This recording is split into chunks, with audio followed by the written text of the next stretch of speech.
مولانا حلوہ کھائے، حلال طیب حلوہ کھائے، حلال طیب پاکیزہ سترہ حلوہ کھائے، مولانا حلوہ کھاتا ہے۔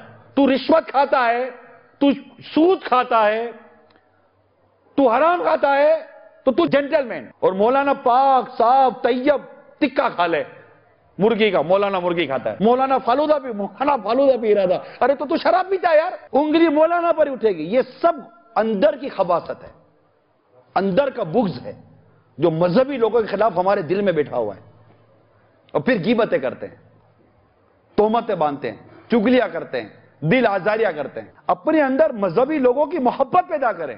ارے جب تمہارا بچہ پیدا ہوتا ہے تو یہی تو مولانا آ کر اذان دیتا ہے، اور اس وقت تم ہی اپنے ہاتھوں سے رسگلہ کھلا کے مولانا کو منہ میں ڈالتے ہو، اور جب اس مولانا کو باہر سے رسگلہ کھاتے دیکھتے ہو، اوہ مولانا خوب رسگلہ کھا رہے ہو۔ کیا قصور کیا یار اس مولانا نے یار؟ داڑھی رکھی یہی معاذ اللہ۔ اس کا قصور یہ ہے کہ یہ مسجد کا امام بن گیا، یہ مبلغ بن گیا۔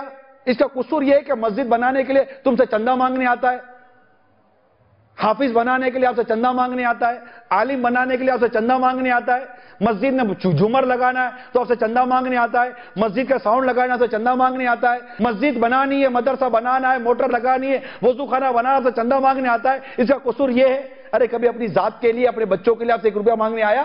ہم نے ایسا ماحول بنا دیا کہ لوگ اپنے بچوں کو مذہبی بنانے سے کتراتے ہیں۔